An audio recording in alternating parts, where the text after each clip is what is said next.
Hello बच्चों, कैसे हैं आप लोग। तो इलेक्ट्रोस्टैट के पार्ट 3 में आपका स्वागत है। आज मैं कूलम्ब्स लॉ, जो बहुत ही इम्पोर्टेंट टॉपिक है बोर्ड के लिए और किसी भी एग्ज़ाम के लिए, उसको आज मैं पढ़ाऊंगा। मैं engineer Prashant Kumar study with ideal classes में आपका स्वागत करते हैं और हम शुरू करते हैं नेक्स्ट टॉपिक कूलम्ब्स लॉ। तो कूलम्ब्स लॉ को समझने से पहले आप हमेशा जान रहे हैं कि दो चार्ज के बीच जो बल लगता है उस बल का ये नियम है कूलम्ब के नियम। तो सबसे पहले आपको हम बताए थे कि दो जो बल होते हैं, एक प्लस होगा, दूसरा भी प्लस होगा, एक प्लस होगा, एक माइनस होगा, एक माइनस होगा, दूसरा भी माइनस होगा। बताए थे कि कौन अट्रैक्ट करता है, कौन उसको हटा देता है, ये चीज़ आपको पता है। कि दो अगर सजातीय उसको बोलते हैं कि सेम कैटेगरी का, जैसे प्लस प्लस माइनस माइनस, जैसे ए प्लस है ए प्लस है, तो ये दोनों को सजातीय बोलेंगे। सजातीय मतलब होता है सेम, माइनस माइनस, तो ये दोनों आकर्षित करते हैं। तो कूलम्ब का नियम आकर्षण व विकर्षण यानी प्रतिकर्षण। प्रतिकर्षण कौन होगा? ये सेम जो होता है वो प्रतिकर्षण करता है, और जो अलग अलग जो होगा वो क्या करता है? आकर्षण करता है। तो इस दोनों के लिए ये वैलिड है। तो कूलम्ब के नियम जो है वो क्या कहता है? इनका कहना था कि ये एक फ्रांसीसी वैज्ञानिक थे और सीए कूलम्ब इनका पूरा नाम था। तो इन्होंने ये दो चार्ज को जब एक साथ रखा गया था तो इस दोनों पर अपने प्रयोग से भी देखे थे कि दोनों चार्ज पर एक बल लगता है। उस बल के लिए वे एक फॉर्मूला का डेरिवेशन किए थे और बताए थे, उसको हम देखते हैं यहाँ पे मान लीजिए कि एक आवेश एक यहाँ है Q1 है और दूसरा आवेश Q2 है, और दोनों के बीच का दूरी यहाँ पे मान लेते हैं R है। एक आवेश यहाँ पर है, एक दूसरा आवेश यहाँ पर है, दोनों के बीच की दूरी R है। R एकदम स्थिर होना चाहिए, फिक्स होना चाहिए, बदलना नहीं चाहिए। R हमेशा फिक्स होता है। तो ये दोनों चार्ज यहाँ प्रेजेंट है। अब दोनों देखो, हम दोनों चार्ज को यानी दोनों आवेश को एक ही माने हैं। तो ये वाला चार्ज इस पॉइंट पर फोर्स लगाएगा और ये वाला चार्ज इस पर फोर्स लगाएगा। तो जब ये इस पर फोर्स लगाएगा तो इसका डायरेक्शन इधर होगा। क्यों? क्योंकि हम बताए थे कि दो चार्ज सेम होते हैं तो वे प्रतिकर्षण होता है, विकर्षण यानी दूर भगाता है, एक दूसरे को धक्का देगा, भगा देगा। जैसे यहाँ है तो दोनों सेम है तो इसको धक्का देगा, तो ये धक्का देगा तो इसका डायरेक्शन इधर हो जाएगा ऐसे, और इसका नाम होगा F1। किसके कारण? 2 के कारण, ठीक है। और इस पर जो बल लगेगा इधर, इस पर बल लगेगा F2 पे। किसके कारण? 1 के कारण। ए वाला बल इस पर लगाया, इसको इधर डायरेक्शन, ए वाला इधर लगाया तो इसका इधर डायरेक्शन। अब दोनों इक्वल अमाउंट का होगा। तो अब कूलम्ब का कहना था कि दोनों आवेश के गुणनफल के समानुपाती होता है। माने जो भी बल लगता है वो दोनों आवेश के गुणनफल के समानुपाती। तो यानी यहाँ पे जो ये फोर्स लग रहा है, देखो एक डायरेक्शन इधर है, इस पर ऐसे इसको वेक्टर पर भी रिप्रेजेंट कर सकते हैं ऐसे। तो वेक्टर के साइन देते हैं इसलिए कि सदिश है, बल एक सदिश राशि, इसमें मैग्नीट्यूड भी होता है और डायरेक्शन भी होता है इसका। तो यहाँ पे एक इसका डायरेक्शन इधर है और दूसरे का डायरेक्शन इधर है, यानी एक इधर है, यानी दोनों बराबर होगा। कब बराबर होगा? F21 बराबर F12। लेकिन दोनों एक इधर है एक इधर है, तो एक का डायरेक्शन तो माइनस होगा, तो माइनस होगा तो इस दोनों को ऐसे लिखा जा सकता है F21 बराबर F12 का मोड, यानी दोनों बल बराबर होते हैं। अब क्या होता है देखते हैं। कूलम्ब का कहना था कि जो बल लगता है उस दोनों आवेश के गुणनफल के समानुपाती, यानी Q1 Q2 के समानुपाती। विद्युत बल, कूलम्ब का जो नियम था वो विद्युत बल के लिए था, तो विद्युत बल दोनों आवेश के गुणनफल के समानुपाती होता है। ठीक है, दोनों आवेश के गुणनफल के समानुपाती होता है। दूसरा, ये मान लो पहला है, और इनका जो कहना था कि कूलम्ब के नियम के अनुसार कि दोनों चार्ज के बीच, दोनों आवेश के बीच जो बल लगता है उनके दूरी के वर्ग के व्युत्क्रमानुपाती, यानी 1/r²। विद्युत बल दूरी के वर्ग के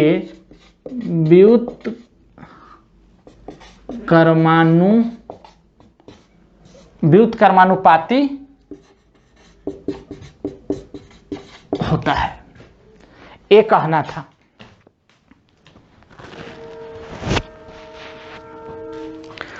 व्युत्क्रमानुपाती होता है।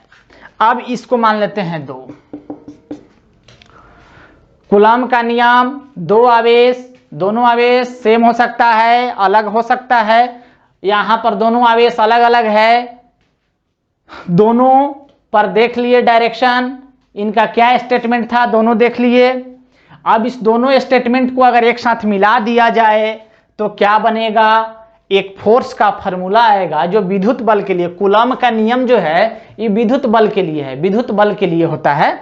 तो यहां पर वही लिख रहे हैं, यहां फोर्स जो है ना, ये फोर्स मतलब विद्युत बल मानिएगा।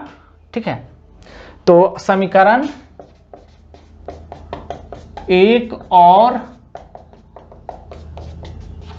2 से, समीकरण 1 और 2 से दोनों को मिलाएंगे तो F बराबर आ जाता है KQ1 Q2/r²।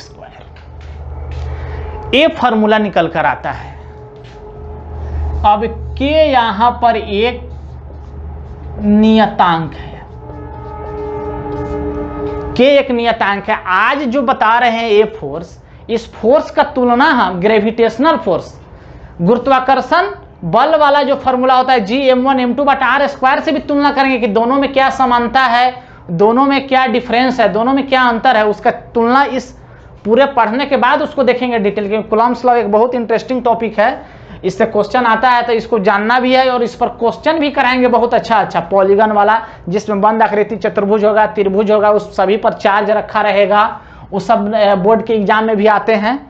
तो आप इसको एक चीज और आप लोग से बता दे रहे हैं कि मेरे चैनल को आप लोग सब्सक्राइब कर लीजिए, लाइक करिए, कमेंट करिए हमेशा, ताकि मैं हमेशा जो भी वीडियो रेगुलर डालूं उसी आप लोग के पास मिलता रहे। तो अब यहां पर देखते हैं, इसको आगे बढ़ाते हैं, थोड़ा सा डायमेंशन के बारे में बात कर लेते हैं। बल का मात्रा क्या हो जाएगा, ये तो जानते हैं आप, न्यूटन है। कोई भी बल हो, दुनिया में जितना भी बल होता है सभी का मात्रक न्यूटन होता है, आपको तो ही पता है, सभी कोई जानते हैं। बिल्कुल हंसकर पढ़ना है, सब कुछ टेंशन नहीं लेना है। इलेक्ट्रोस्टैट बिल्कुल अलग टॉपिक है, 11 से इसका कोई नाता नहीं है, आप बहुत अच्छा समझिएगा, बिल्कुल आप पढ़ रहिए 11th, और इसमें कोई रिलेशन नहीं। बल का मात्रक न्यूटन है। अब देख लेते हैं इस K का मात्रक क्या होता है। तो K का मात्रक के लिए क्या हो जाएगा, F_r²/Q1 Q2। अब F का मात्रक हम जानते हैं क्या होता है, न्यूटन n लिख दिए, r दूरी होता है यानी मीटर स्क्वायर, और चार्ज का मात्रक कूलम्ब होता है यानी कूलम्ब स्क्वायर। यानी हो जाता है K का मात्रक क्या हो जाएगा, न्यूटन मीटर स्क्वायर कूलम्ब के पावर -2, ये हो जाएगा तुम्हारा इसका मात्रक। अब K का मान कितना होता है उसको देख लेते हैं। तो k का मान होता है 1/4 पाई एप्सिलॉन 0, एप्सिलॉन नॉट जिसको बोलते हैं E0 एप्सिलॉन 0। और इसका जो मान होता है 9 गुना 10 के पावर 9 होता है। ठीक है, अब E0 को क्या बोलते हैं? E0 यानी एप्सिलॉन 0 और ER रिलेटिव आपेक्षिक परावैद्युतता पर एक बहुत अच्छा से मैं बताऊंगा इसके बाद। जस्ट मैं पहले इस चीजों को समझ लेते हैं। अब k का तो मान इतना आ गया, अब इसका मात्रक आपको पता है न्यूटन मीटर स्क्वायर कूलम के पावर -2, ये कर दिए। अब एप्सिलॉन 0 का मात्रक लिखना है। E0 को हम बोलते हैं, एप्सिलॉन 0 को परावैद्युतता, ठीक है, इसको बोलते हैं परमिटिविटी, सॉरी परमिबिलिटी। और इसके बाद इस E नॉट का अगर मान निकालना होगा तो क्या हो जाएगा? E नॉट का अगर हम आपसे अगर मात्रक पूछ दे तो एप्सिलॉन 0 का मात्रक, इसका मात्रक जो होता है क्या होगा? ये बोर्ड की एग्जाम में डायरेक्ट ऑब्जेक्टिव में पूछ देता है कि k का मात्रक क्या होगा, एप्सिलॉन 0 एप्सिलॉन नॉट का मात्रक क्या होगा। तो इसके मात्रक क्या होगा आप एकदम कन्वर्ट कर सकते हैं। 4 एक तरह का संख्या है, पाई भी एक तरह की संख्या है, इसका कोई मात्रक नहीं होगा, संख्या का कोई मात्रक नहीं होता है। अब एप्सिलॉन 0 के लिए, तो एप्सिलॉन नॉट के लिए ये चला जाएगा ऊपर, एक k आ जाएगा नीचे, यानी 1/k, यानी सारा चीज ये वाला डाटा नीचे उलट जाएगा। यहां पर यही ना हो जाएगा, एप्सिलॉन नॉट बराबर क्या हो जाता है 1/4 पाई k। और ये जब ऊपर जाएगा, k का मात्रक यहां पता है आपको, ये चीज जब ऊपर जाएगा तो क्या हो जाएगा? न्यूटन के पावर -1, मीटर के पावर -2 और कूलम स्क्वायर, ये हो जाएगा एप्सिलॉन नॉट का मात्रक। ठीक है, न्यूटन के पावर -1, मीटर के पावर -2, कूलम स्क्वायर। अब एप्सिलॉन नॉट को क्या बोलते हैं? इसको बोलते हैं मुक्त आकाश का परावैद्युतता। ठीक है, मुक्त आकाश का परावैद्युतता, एक ही ना लिखी कोई बात नहीं है। ठीक है, या निर्वात का, या निर्वात का परावैद्युतता।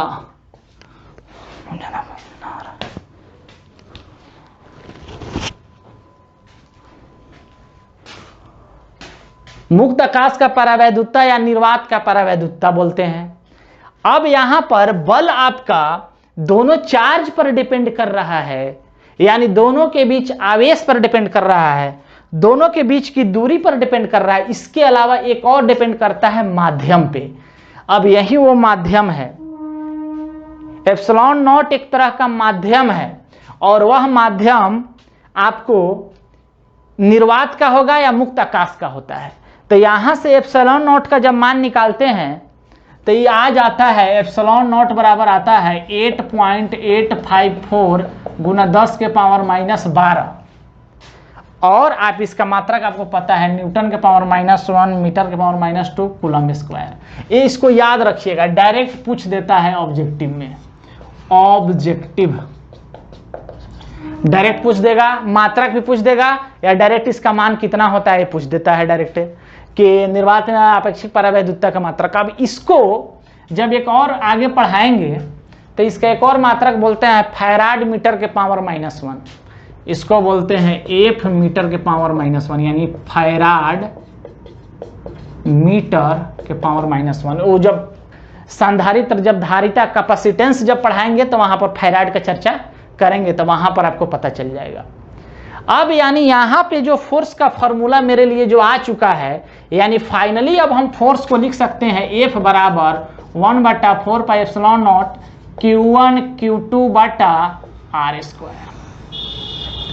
ये आ चुका है आपके लिए फॉर्मूला। बल का फॉर्मूला होता है 1/4 पाई एप्सिलॉन नॉट, दोनों चार्ज का गुणनफल, चार्ज कुछ भी हो सकता है, बटा R स्क्वायर। अब यहां पर मान लेते हैं कि निर्वात का या मुक्त आकाश का न दिया हो, निर्वात का या मुक्त आकाश का एक इसी तरह का एप्सिलॉन नॉट जैसे है ना परावैधुतता, इसी तरह का एक होता है म्यू जीरो म्यू नॉट जिसको बोलते हैं चुंबकशीलता। चुंबकशीलता उसका भी डिस्कशन हम करेंगे जब आपेक्षिक परावैधुतता और परावैधुतता में थोड़ा सा जब हम बताएंगे, बोर्ड में पूछ देता है कभी कभी 1 नंबर 2 नंबर में, तो उसको डिटेल करेंगे तो वहां पर आपको समझ में आ जाएगा, दोनों को एक साथ समझा देंगे। अब यहां पे यदि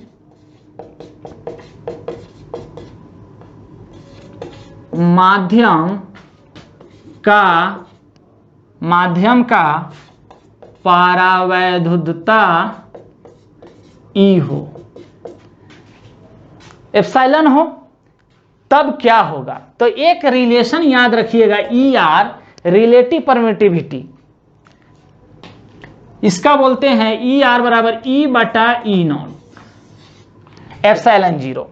अब यहां से माध्यम का परावैधुतता ई अगर है, ई आप पढ़ लीजिए, चाहे एप्सिलॉन पढ़िए, कुछ भी पढ़िए, काम चलना चाहिए। तो यहां से ई का मान क्या आ जाता? E R into E not,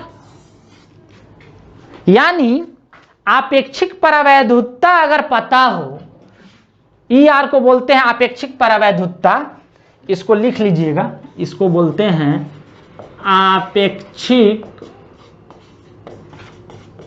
परावैधुतता, आपेक्षिक परावैधुतता। यानी ई आर का मान अगर आपको पता है और निर्वात का तो आपको पता रहता है, दोनों को गुणा कर देंगे तो माध्यम का निकल जाएगा। तो जब माध्यम का जब निकल जाएगा तो आप इस चीज का ई का भी मान आपको पता चल जाएगा एप्सिलॉन का। यानी यहां पे जो एप्सिलॉन जीरो जो लिखे हुए हैं, एप्सिलॉन नॉट जो लिखे हुए हैं, इसके बदले ये वाला चीज पुट करते हैं, यानी माध्यम होता तब, तो इसका एक और फॉर्मूला मॉडिफाई होकर आएगा। अभी देखिए, और ये अभी है कब? जब निर्वात में है मेरा माध्यम, जब मेरा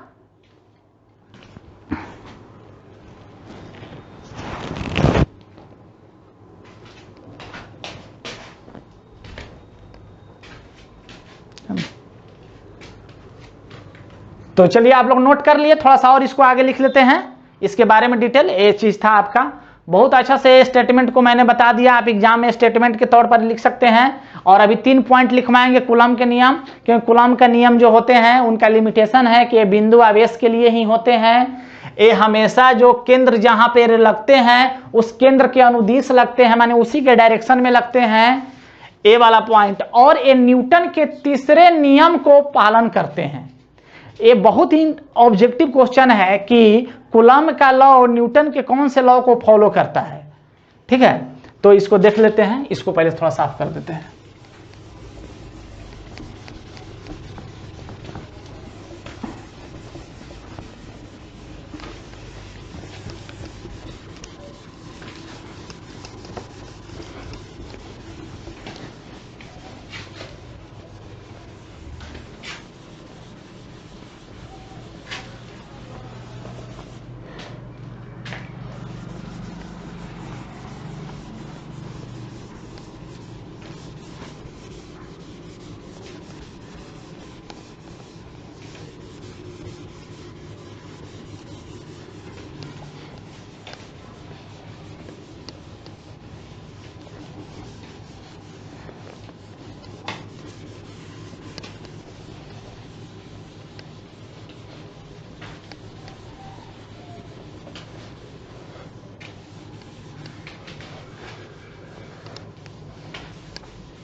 चलिए, तो अभी बता रहे थे कि रिलेटिव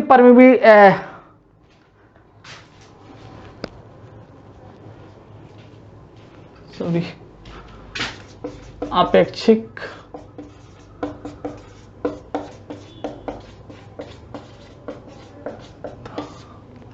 ई आर बराबर था ई बटा एप्सिलॉन 0, ठीक है।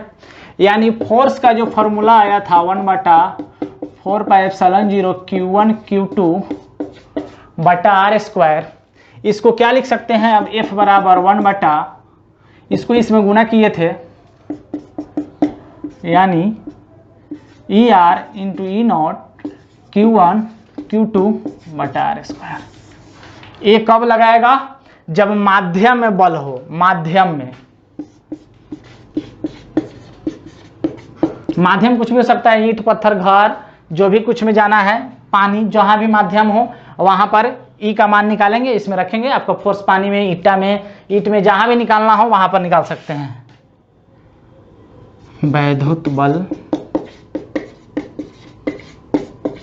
माध्यम में। इसके बाद एक और इंटरेस्टिंग चीज है, इसमें यह ध्यान रखिएगा कि न्यूटन का जो नियम होता है एक सदिश के रूप में होता है, यानी वेक्टर फॉर्म में। वो भी एग्जाम में कभी कभी पूछ देता है, तो इसके बाद वाला जो है उसमें हम यही बताएंगे कि न्यूटन का नियम सदिश के फॉर्म में, ठीक है। ए वाला फॉर्मूला दोनों हो गया, ए नॉर्मल फॉर्मूला हो गया आपका, और ए वाला फॉर्मूला कब हो गया आपको? जब आपका माध्यम दिया होगा तब। वैद्युत बल माध्यम में निकालना होगा, ये सब चीज दिया रहता है, रख देंगे यहां पर, क्वेश्चन कराएंगे वहां पर आपको पता चल जाएगा। अब कुछ लिमिटेशन,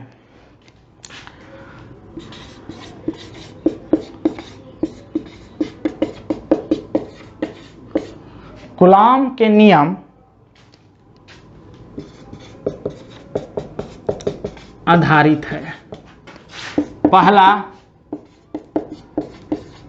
बिंदु आवेश के लिए, पॉइंट चार्ज के लिए, किसके लिए? पॉइंट चार्ज, ठीक है। दूसरा, बल हमेशा केंद्र के अनुदिश, बल हमेशा केंद्र के अनुदिश लगता है। जैसे यहां पर बताया था ना कि ये दोनों बिंदु है, एक बल इधर एक बल इधर, तो हमेशा केंद्र के, जो केंद्र वाला जो बिंदु है उसके अलोंग लगेगा, ठीक है। और तीसरा इसका पॉइंट होता है, तीसरा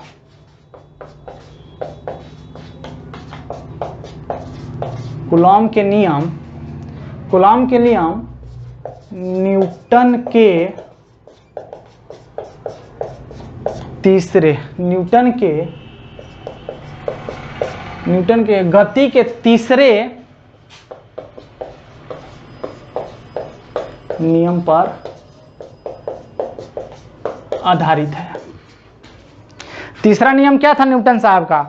कि अन्योन्य प्रतिक्रिया, माने जितना हम लगाते हैं उतना है वो हम पर उतना action is equal to reaction हो जाता है, तो उस पर आधारित है। पूछ देता है कभी कभी ऑब्जेक्टिव में कि न्यूटन का जो मतलब जो कूलॉम साहब का जो वैद्युत बल वाला जो नियम है वो किस पर आधारित है। अब इसके बाद वाला में चीज में हम कूलॉम का सदिश नियम देखेंगे, सदिश के फॉर्म में इनका क्या कहना था।